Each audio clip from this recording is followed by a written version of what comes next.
Hi,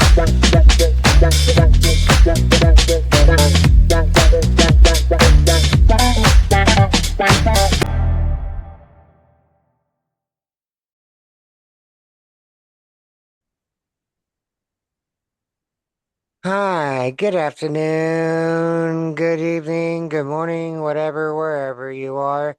This is Recovery in the Raw with me, your hostess, Luna fucking Rose.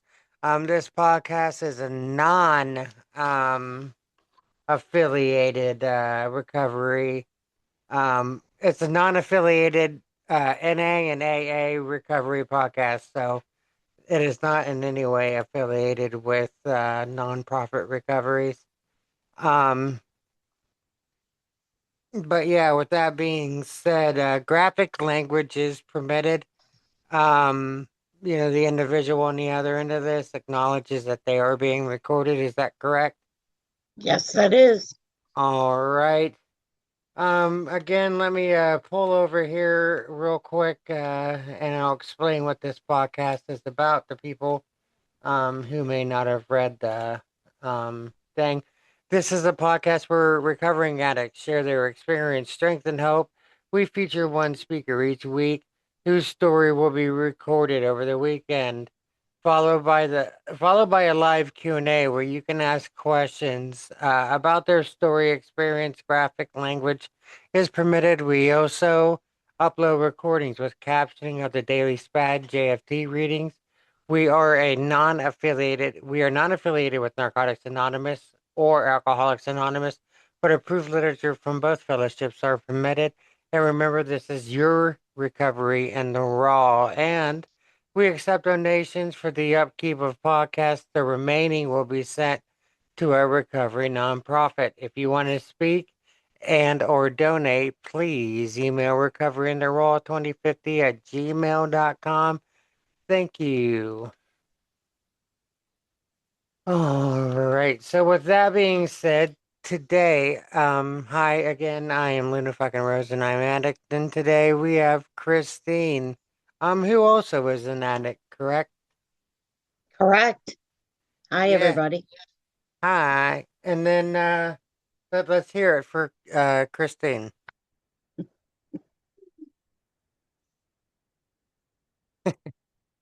All right. So let's get started here. So how what is your clean time right now with us, Christine? Today I have 120 days. 120 days. And how's 120 days of recovery feel? It feels great. I've never made it this far. And well, I have made it this far, but not feeling as great as I feel now. So I'm very, very happy. Good. Um, so a little bit about yourself, as we've stated before. Why don't you tell us where you grew up? You know, where you started, where you grew up. You said you grew up in Chicago, right? Yep. I grew up on the north side of Chicago. In a duplex. The top floor was my grandma and my aunts and my uncle lived up there. And then on the bottom floor was my mom, my dad, me and my older sisters, and my older brother. I was the baby. Grew up there until I was about 6, 7. In that time, my mom had divorced my biological father. The last time I remember seeing him at that time was when I was like 4. So from 4 to 6, it was just my mom and my siblings. And then my mom met a man who she married, my stepfather, when I was like 7, and we moved to a suburb of Chicago and lived there till I was about 13. And then, we lived in the suburb of Chicago and everything was okay until, we discovered what an asshole my stepfather was. He I like to say I came from a functional, dysfunctional family because everything was great when my mom was single, but then she married these men that were just horrible. Her my biological father was a drug addict and alcoholic. Her second husband, uh, there was a lot of domestic violence for everybody in the family. And then, when I was like 10, she, ended up divorcing him. And then when I was 11, she met another man who ended up sexually abusing me. So we lived there till I was about 13, and then we moved to Mishawaka, Indiana for about 6 months. Um, and then from there we moved back. We lived there about 6 months and then moved back to Chicago. So in all this time, I want to say, I every addict has a story. You start out, you steal liquor from your parents because you're just trying it out. You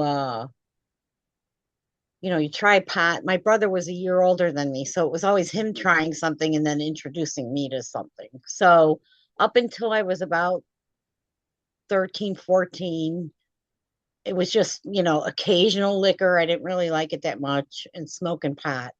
And then we moved back to the city when I was about 14 and back to Chicago. And that's when I started doing other things, experimenting with other drugs, doing, acid, and someone introduced me to cocaine. And it wasn't really, I didn't really have a problem with it, I felt, until I hit about 18, 19. That's when cocaine became a big problem in my life. Um, yeah, I had met my now husband when I was 17, and we dated and did drugs together on the weekends and stuff. And he has a different chemical makeup than me. He could just stop doing drugs, and I couldn't. I heavily became addicted to cocaine, and spent every penny I had on it. Couldn't wait to get more. Stayed up for days doing it, and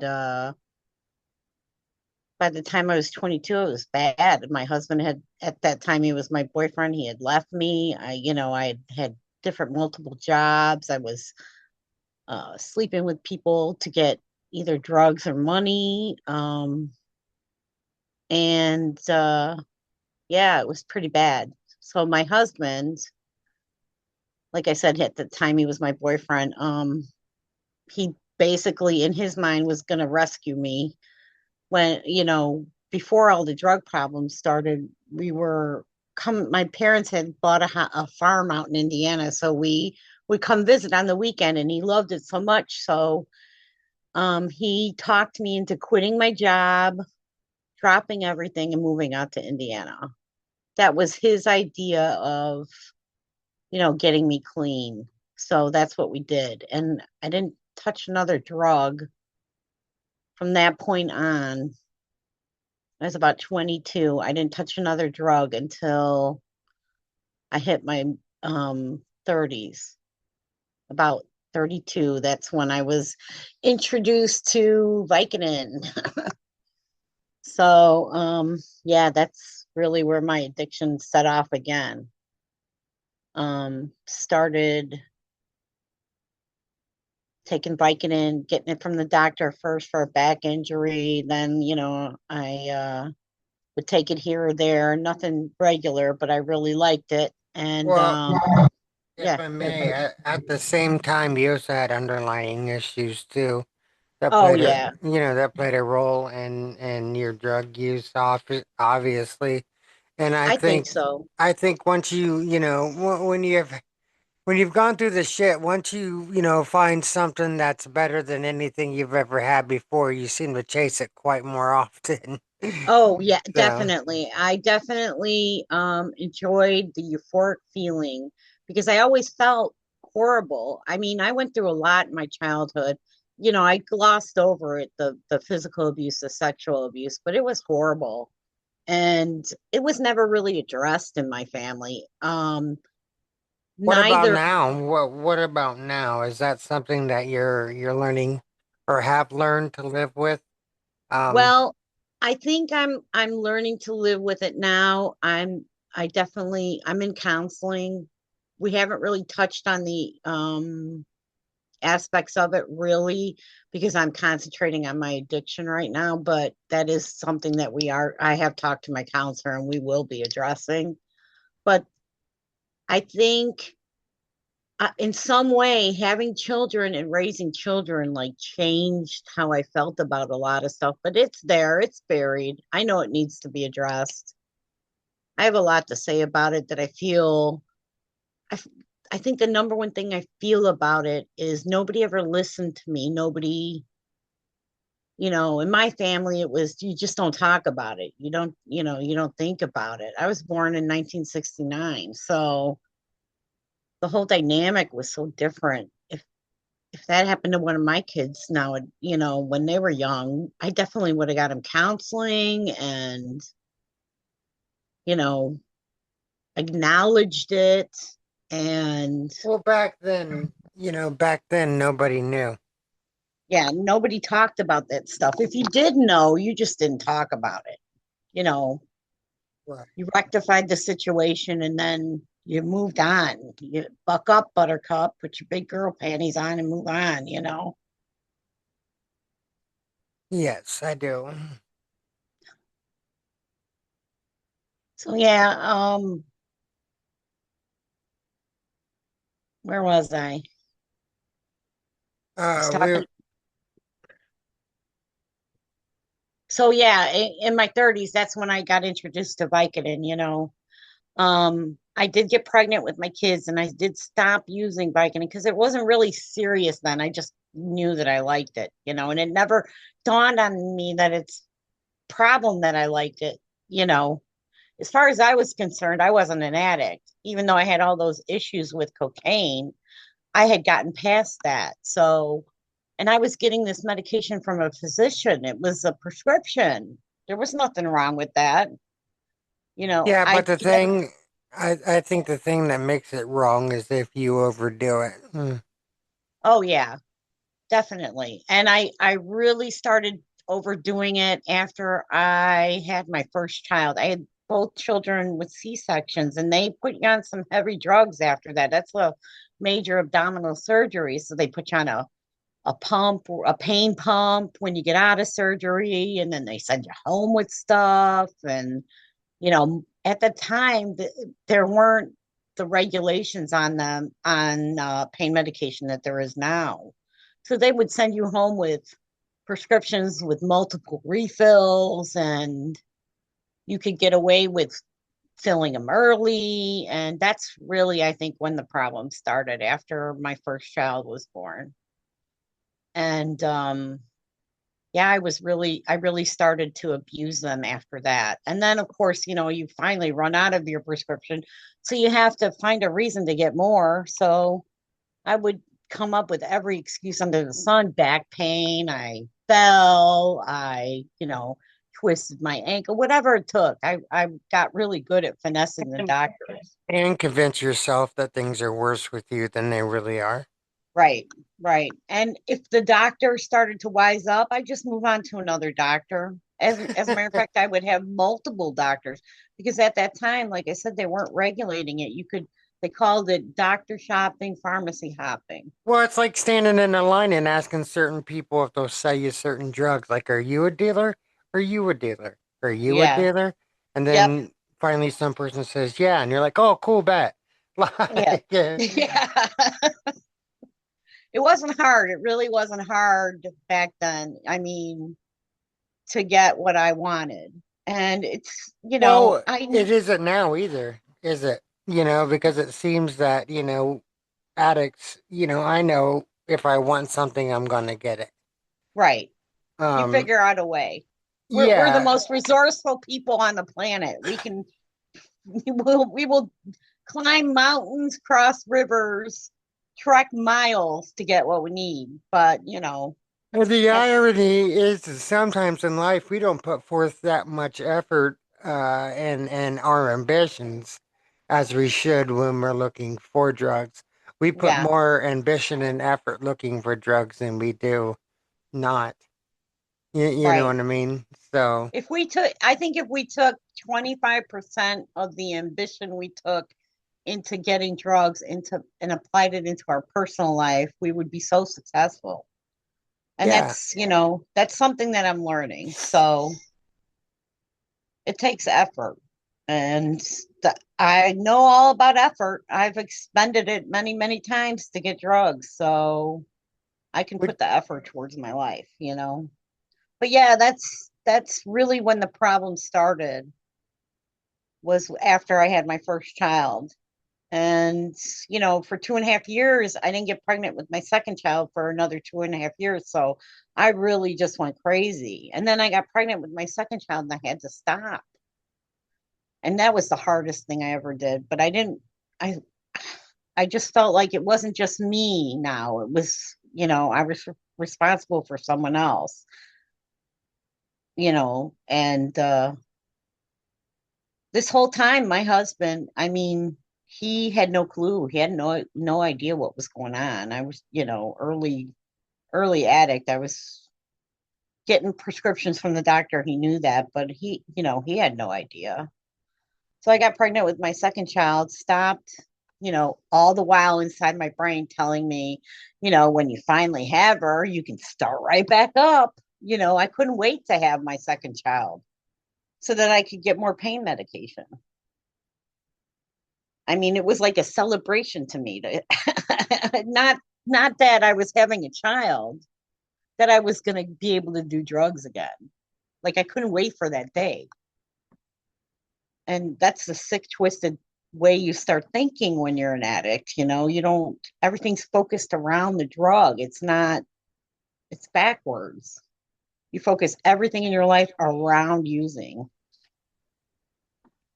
So after I had my second child, you know, my husband and I decided, at that time I was working as a secretary. I had done I had a degree in office software, and I could get a job making okay money. Like if I was single, I could take care of myself, but I didn't make enough to take care of myself and the kids.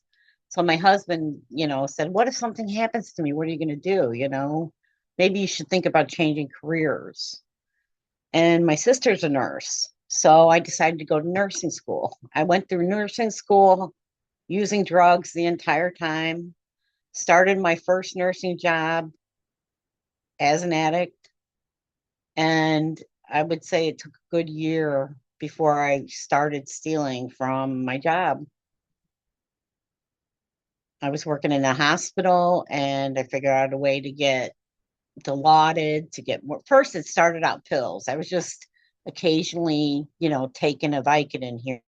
That, it always snowballs. It was harder to get pills than it was to get like morphine or Dilaudid. People were on pain pumps. I could just change their pain pump syringe early.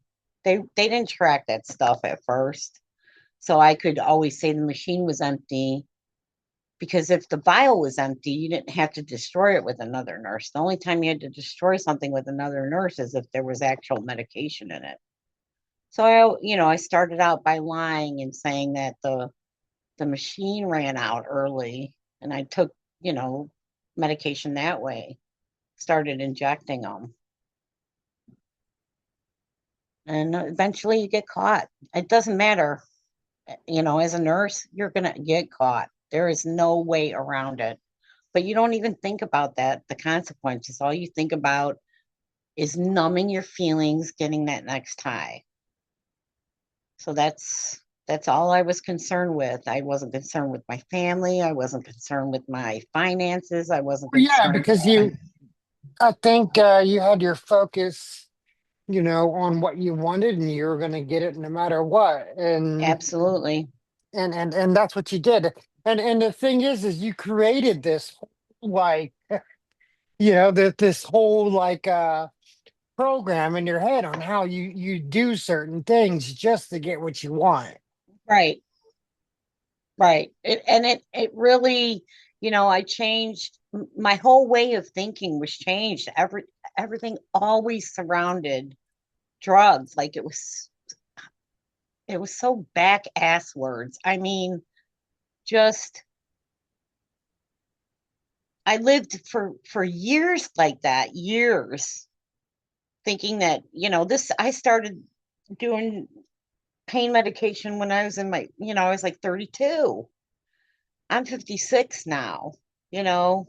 This is over 20 years of doing pain medication. And after, my second daughter was born, it was steady. She was born when I was 35. So over 20 years of steady use. And, as a nurse, there's like this unwritten code where you don't say anything, you don't do anything.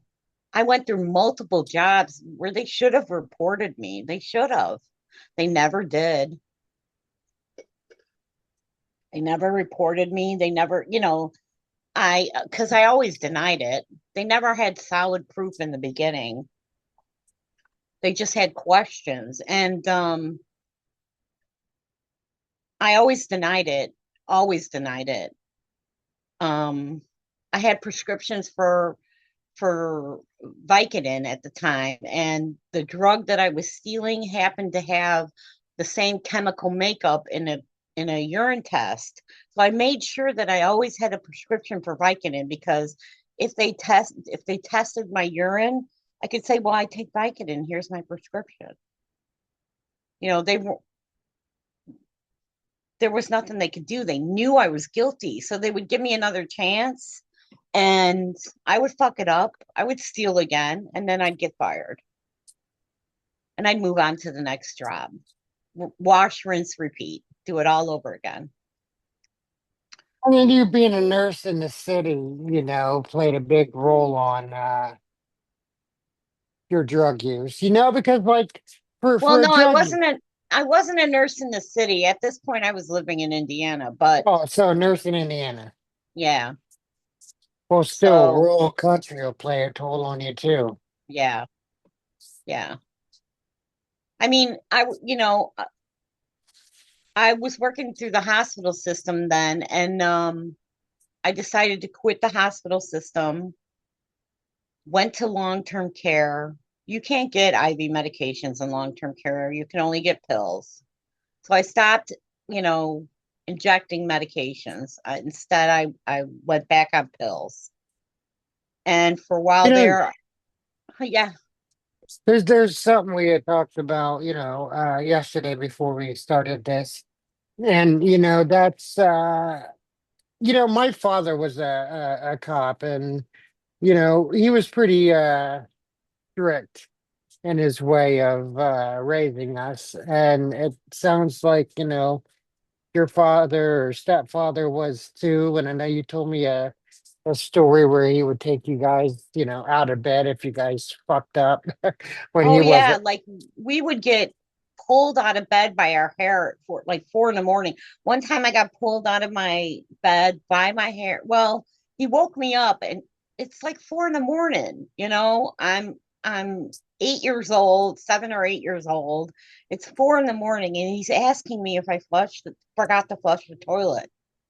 And I'm terrified of this man right now.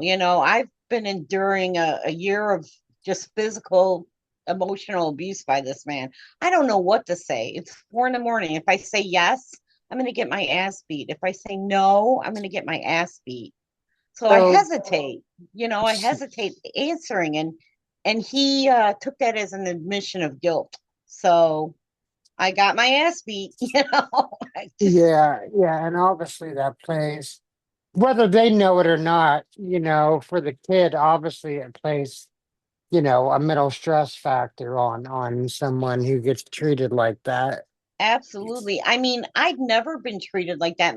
My mother disciplined us, but not in a psychological terrorizing kind of way. It was you did something wrong, you got punished, you moved on. Like I don't remember my mother laying hands on me unless I did something really bad. I mean, like run in the street and almost get hit by a car. I did get a spanking for that.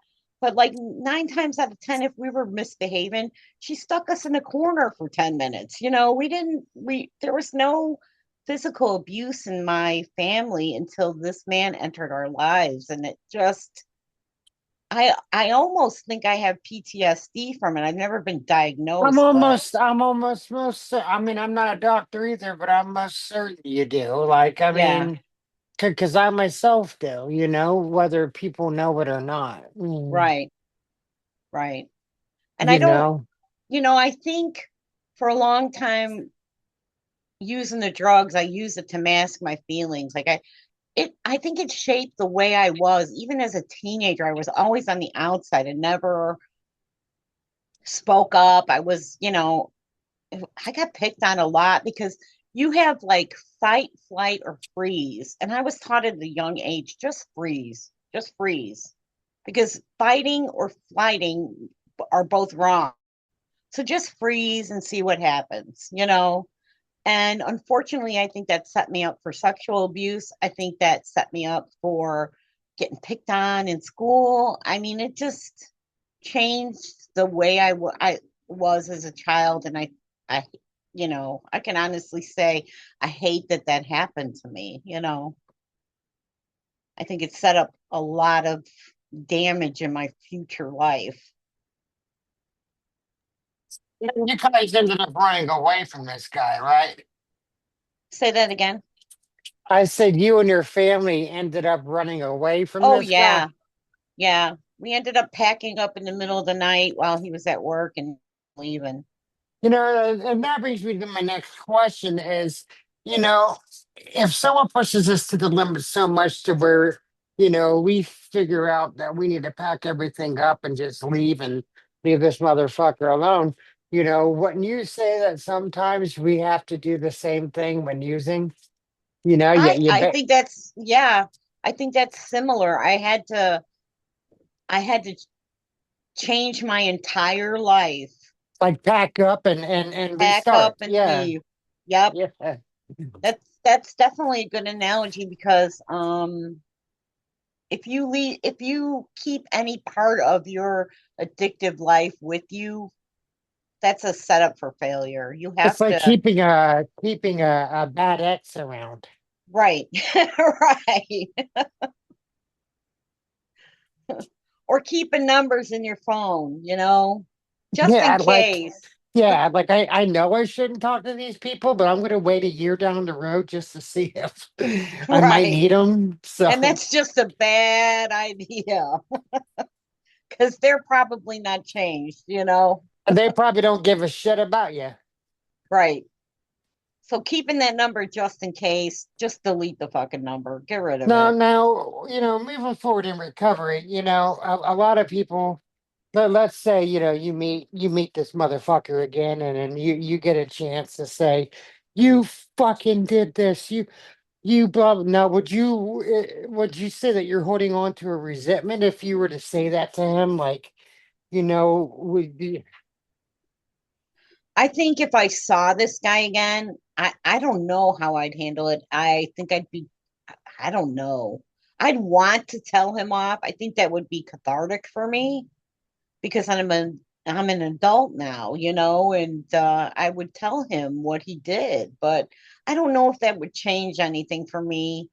Some people seem to think that it would. I don't. I think I need to change myself for me. well, I I mean, like that's like going, I guess, and saying that your DOC did this and did that and did this and the other, and when it was just as much us as it was, Right. I you can know, I can the, say it was the drugs all the time. I can say, I was high on drugs. But I made that choice to put those drugs in my mouth. So I can't, I'm older now, so I can see it from a different perspective. well, at the time, I think that there's other people, when you go to school that are going kind of through the same thing and kind of keep it low key and because back then, no one talked about shit. Yep. you kept your mouth shut about home. You didn't talk about home. You went to school. You did your shit. You go home. You do your homework, and you go to bed or whatever the hell. Um, you know, shit. I lost my train of thought. You didn't talk to people about what was going on, but you did learn to gravitate to certain people Well, that's it. because And those that have been abused too, or using as well. So that just makes it that much easier for right, you to get what you want. right. That's why we had different groups. I mean, I was definitely we called ourselves burnouts, we were stoners. And You that was something you definitely were proud of, like, yeah. Yeah. Yeah, I'm a stoner, I'm a rebel, I'm a radical. I just thought I was the shit. And yeah. Anytime I met anybody that had any kind of decent family life, like all that person had to do was talk to their parents about what it was like at my house. And I pretty much never saw that person again. I mean, you can tell as a parent when you're engaged with your children if one of their friends is in a fucked up home, all you got to do is listen to what your kids are telling you about their visit at the friend's house. So and And Recording in progress. hi, we are back. I'm Luda fucking Rose, your hostess of Recovery in the Raw, and we are here with Christine. We had to take a little break because we ran out of time. Um, so basically, I'm going to ask you real quick, Christine. We were talking about, how we kind of gravitate towards people who have gone through the same life experiences as us, and then, in doing so, sometimes that seems to antagonize our drug use because we meet up with people who are doing the same thing because of the same reasons we were doing them. So right. therefore, we stick around those people and we begin to get real close to those people. But then, sometimes when, we have a turning point in our life, we know that the universe cuts people out of our life for reasons, or sometimes we need to cut people out of our lives.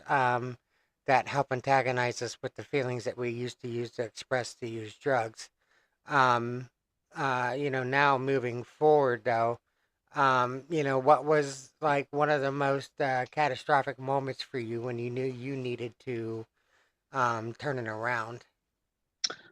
I'd like to say it was, some cathartic moment or I had a eureka moment or whatever, but like many, many addicts, I had to hit rock bottom. I'd been through multiple jobs, stealing from multiple jobs, getting caught, getting fired, lying to my family about it, manipulating everything, doing what I can just to get my drug and never getting turned in, never getting having to face consequences for my actions. So I think that's why I got away with it for so long.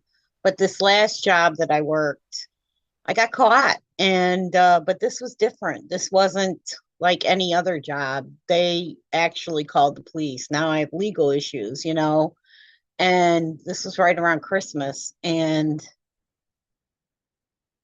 I I didn't know what to do. I felt backed into a corner. It was my whole life was falling apart.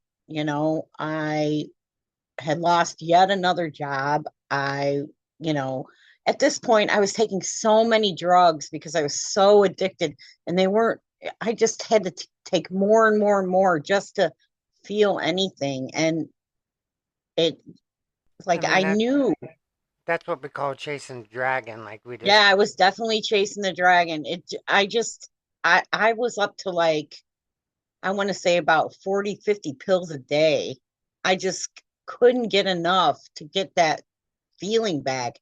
And if I didn't have it, oh, the withdrawals were terrible. And I just, I knew I was in a hole way too deep. And after losing this job and having, legal action now, fuck, I'd never been in trouble in my entire life. I'd never been arrested before. I've never been to jail. I don't, I don't, I, I've never been in this much trouble. I So just felt, you had this, okay, this isn't fun anymore kind of yeah, feeling. yeah, Like it was shit just bad. got real, yeah. Yeah, shit got real fast. And I didn't know what to do. And I just felt lost and trapped and alone. And, I had isolated myself from my family for so long that, you know, I isolated myself in my bedroom. I worked midnights. Don't come in. I'm sleeping. Don't wake me up. Oh, you didn't wake me up? I'm gonna rip your head off. I was just so mean to everybody all the time. And if they came in because I was in this room too much, I told them I was sick or I had worked a double shift. I was tired. So, I in the room for 2 days, didn't even say anything to my family. Like they had no idea. And on the second day, I just felt so hopeless and I tried to kill myself. I tried, taking a bottle of Benadryl and killing myself. And I mean, I took them, I knew how to do it. I didn't just take a whole bottle. I took like 4 or 5 pills every 10 minutes. Okay, and let's not ignore the fact that we're focusing the scene on you here. But the thing is too is that being an addict, we affect those around us who love us unconditionally. We seem to push them away as addicts, and we also seem to treat them the worst, Right, especially when we're using. right. So like who was your support to help kind of pull you through this? Um, Um, Surprisingly, it was my family. I mean, my husband, thank God for my husband because he came in the room and he wouldn't let me push him away. He sat down in the bed and said, "What is going on?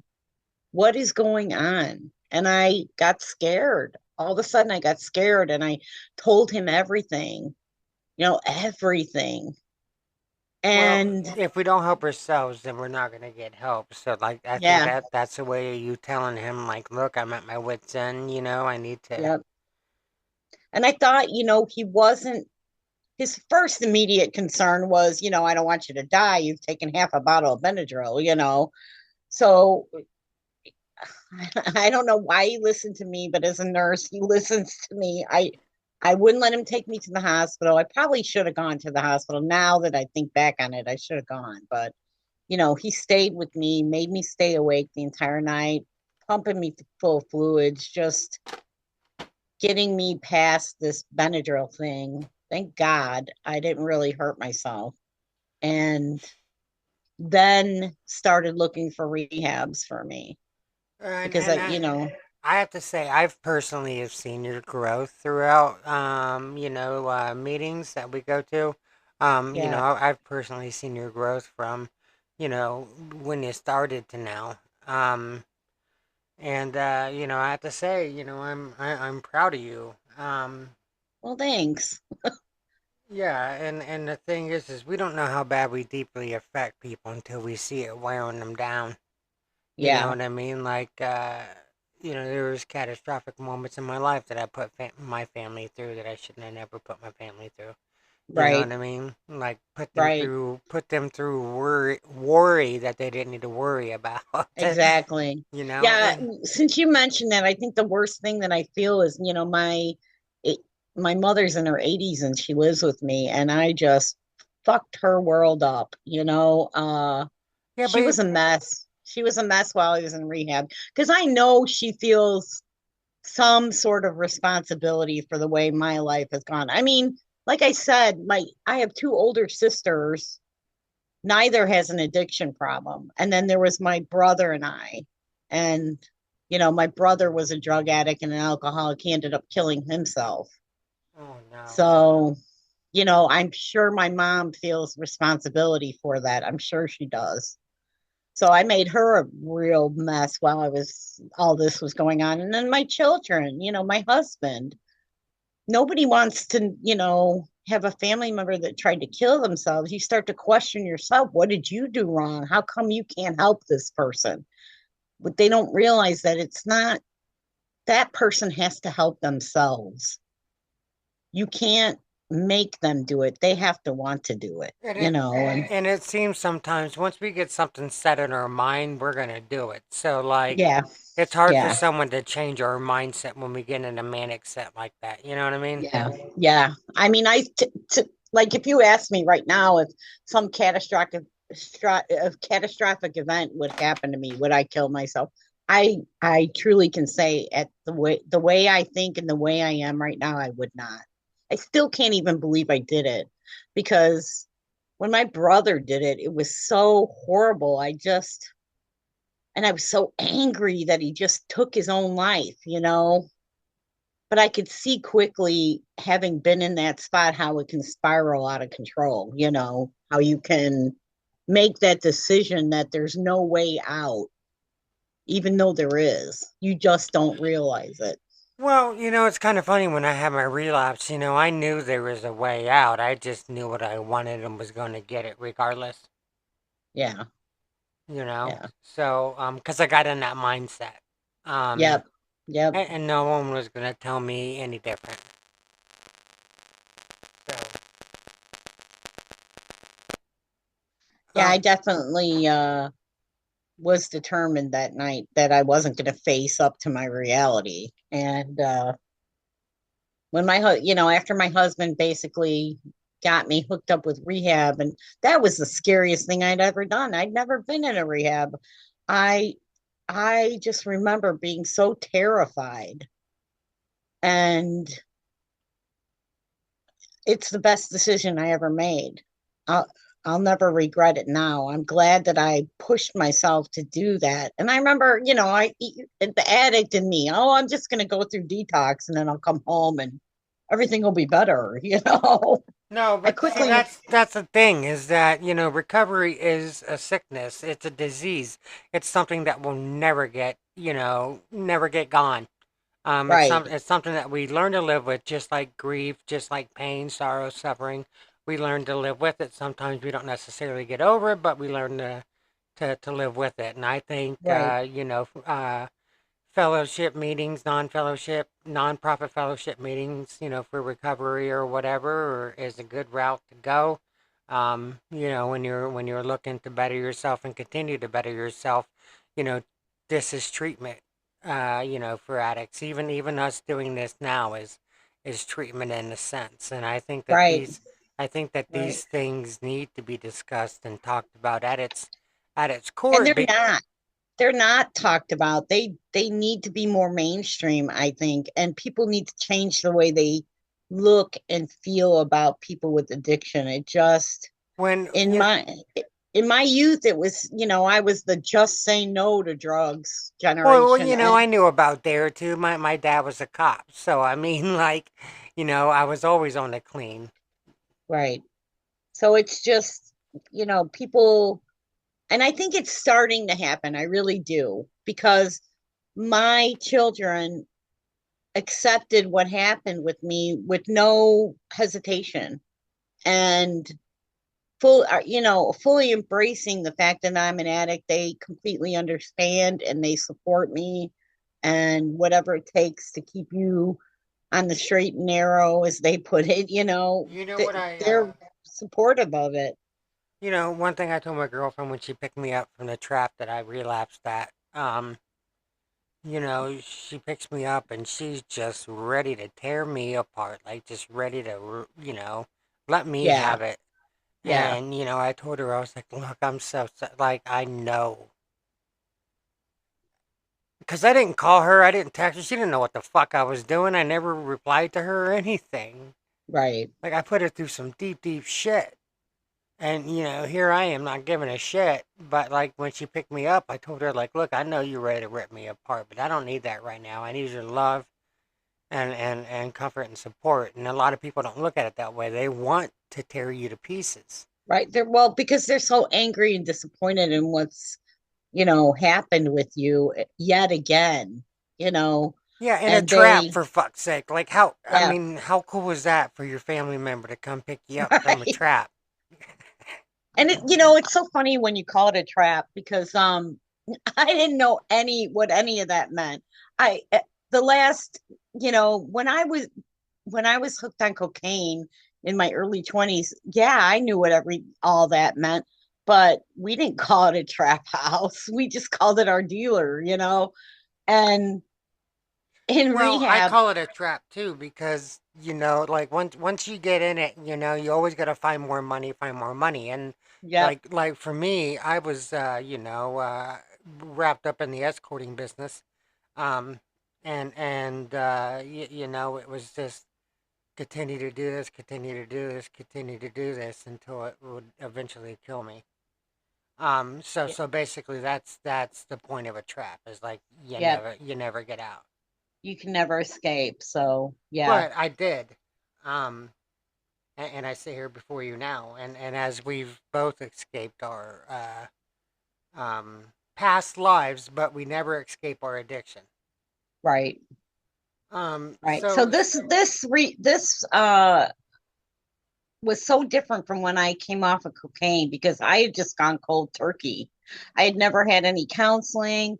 I never joined a fellowship. I just stopped.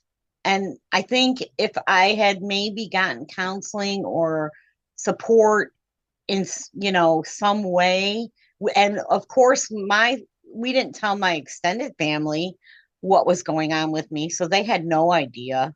That so wasn't their business. if there's an addict out there right now who's like, just at their lowest and think that no one's listening or doesn't know how they feel, um, you know, what would you tell the recovering person?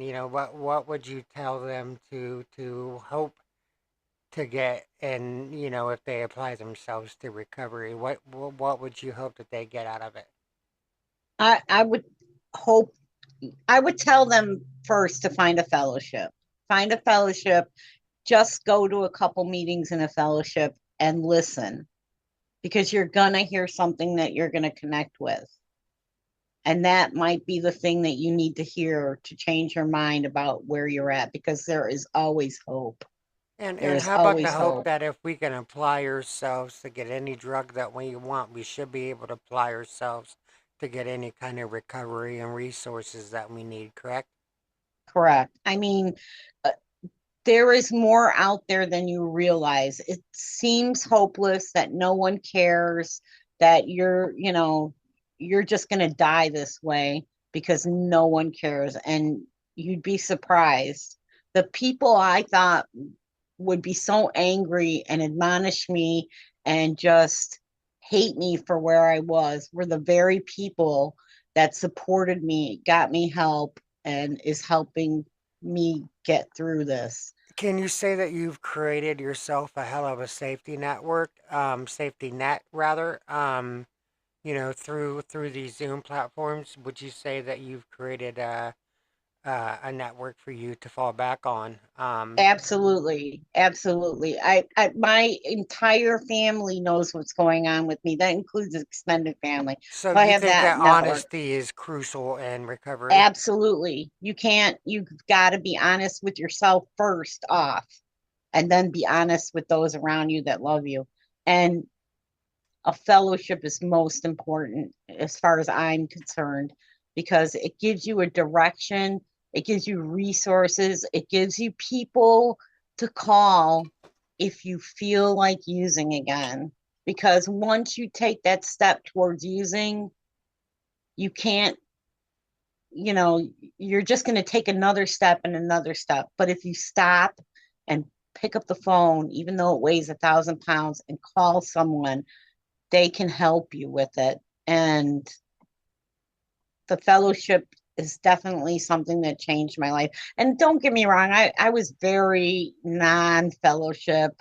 I mean, especially in my But 20s, it was, also, getting involved in the fellowship, and I'm not meaning to yeah, cut you off at all, absolutely. but You start out going to meetings, you listen to what people are well, saying. a lot of people don't realize there's when people talk about certain 12-step programs and stuff like that through nonprofits, these are spiritual principles and guidelines that can be used in any spiritual sense, not necessarily just a Christian religious aspect, but Right. in all faiths. A lot of people don't realize that A lot Well, of these not. I think it's the spiritual part that really turns people off, and it's not spiritual It's not based religious. on Yeah, religion. Right. It's it's spiritual. It's more like faith based and free will and understanding. right. Um, And you, saying faith-based doesn't mean it's religious. It just means that you have faith in what you can do with your life. Now, me It personally, means that you believe in yourself. there's a lot of literatures that I think as addicts we can adhere to throughout a lot of these nonprofits. And, I think that, the reason why we can succeed as recovering addicts is because a lot of us are the same and have the same pain, and that can be shared together. They always say in fellowship meetings that pain shared is pain lessened, and I am a firm believer of that. Right. You know what I mean? And I think that, people just need to know how real addiction is. It's not just, oh, well, I don't do hard drugs. I'm not an addict. I mean, a person could be addicted to, Mountain Dew, could be addicted to gambling, be addicted to vaping, be addicted to their phone. I mean, it's whatever you put your focus on more than, anything else. And you let it overrun your life. That would be Right. where I think addiction comes in. Right. But that could be with video games. There's a lot of people who are addicted to video games. Oh Um, yeah. Ever y- since joining this fellowship, I'm starting to notice things in my life that I was definitely addicted, like a co-addiction with my drug, you know. I was addicted to shopping. I would spend money on ridiculous stuff. And and that's I was still not making money, okay. That's so still not okay because it's still addiction, and people don't right, realize that. You don't right, have to be a meth head or a heroin addict to, be addicted to something. right.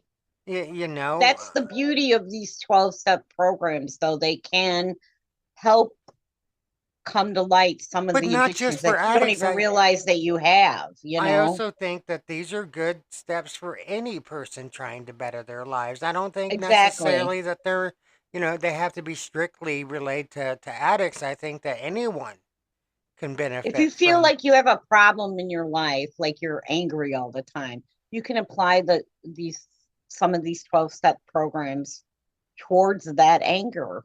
That anger, if you feel like you're, not motivated to do something, you can apply these 12 steps towards that. You can apply it to anything that you want to apply it for.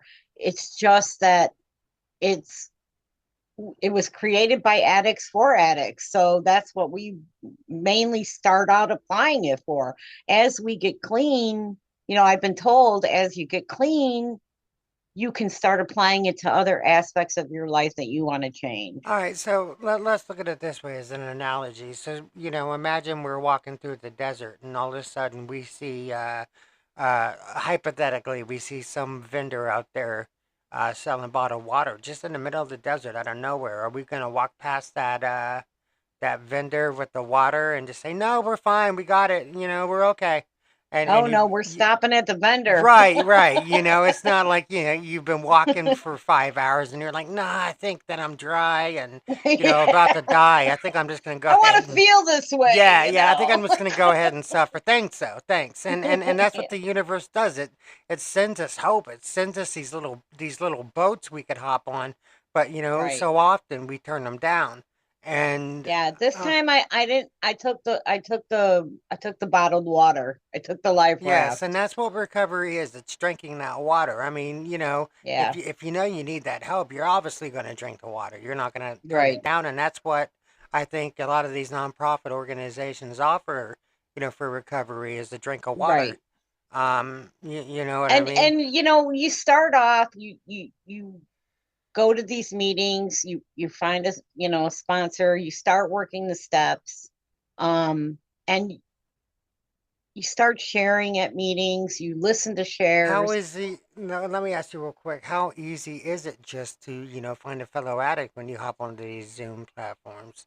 So The easy. room, it's easy. There's meetings everywhere at any time. I mean, you can just, go on to Google and put in a fellowship name that you know, and you can all of them have websites. And a lot There's of many, many again, fellowships. Again, I've Huh? spoken before, like a lot of good stuff has come out of the pandemic, and this being one of them. Um, Absolutely. Absolutely. I've never been to an in-person meeting. I live in a rural area and Zoom just works out great for me. Same, because It I don't makes have it so that, the.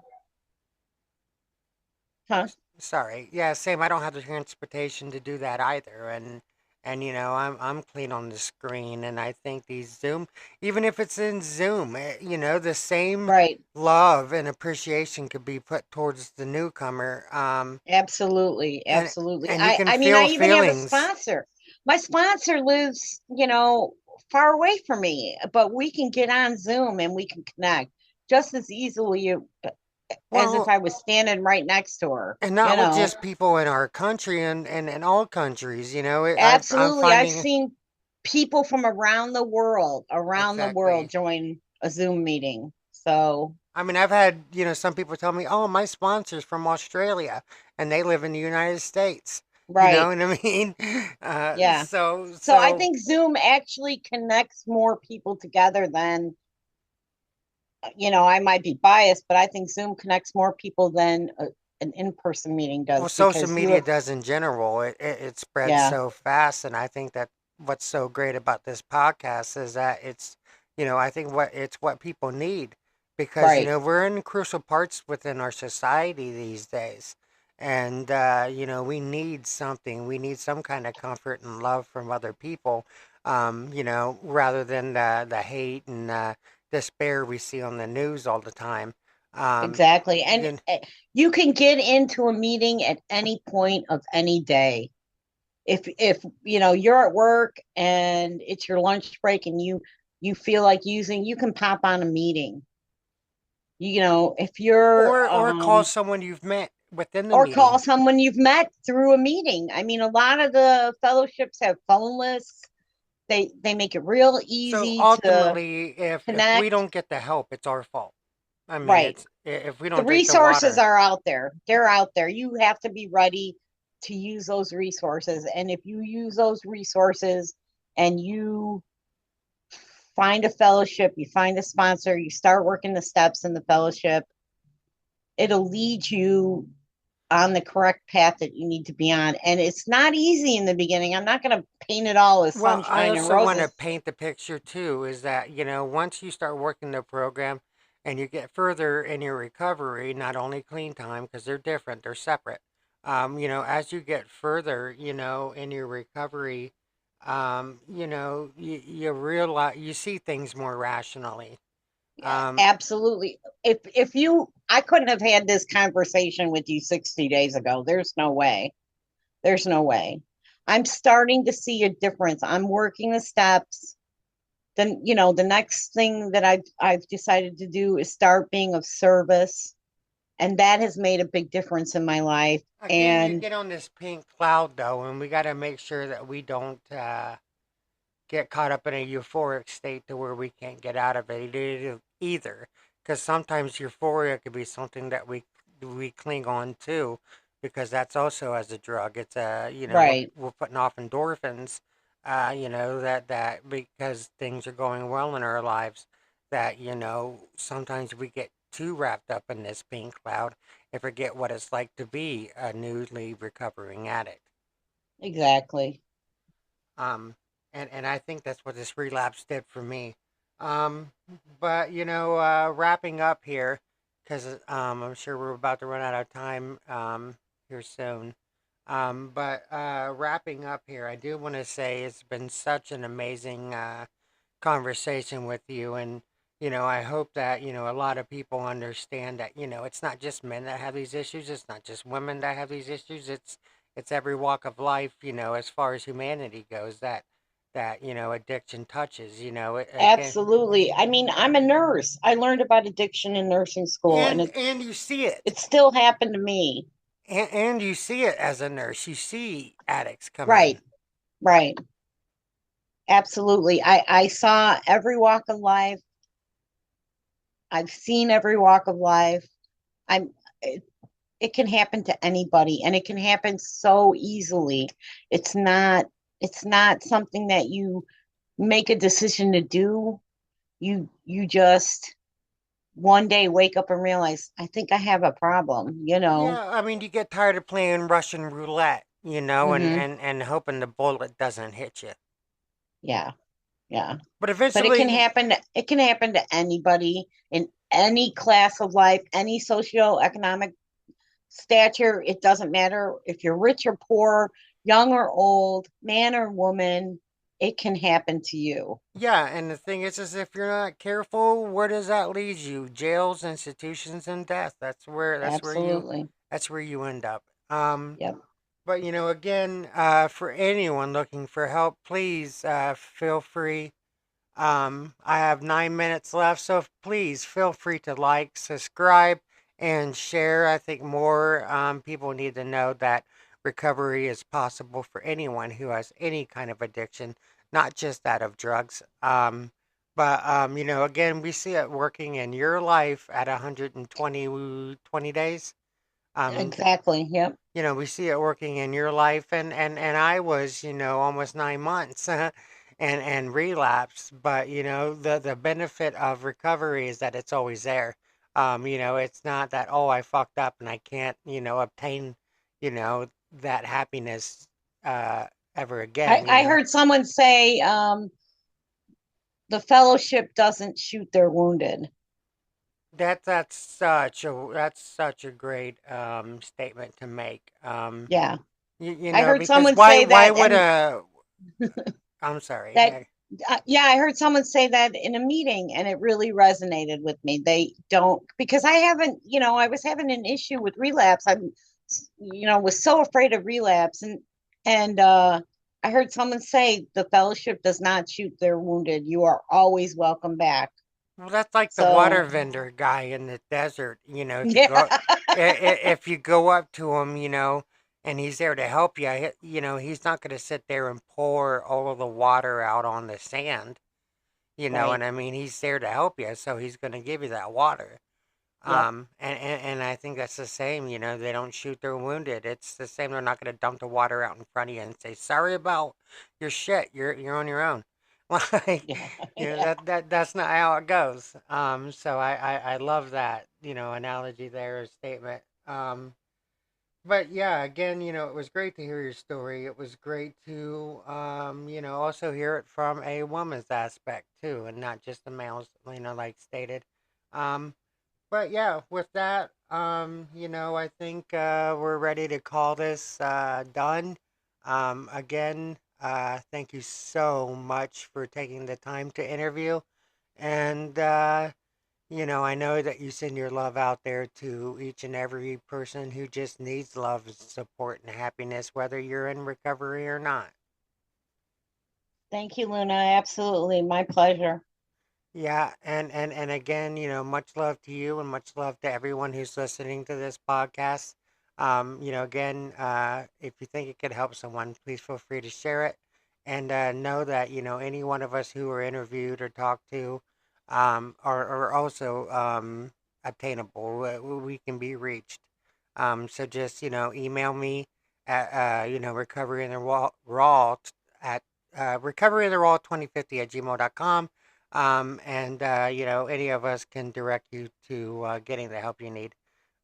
So with that, I love you, Christine, and I will see you later this evening. And thank you so much.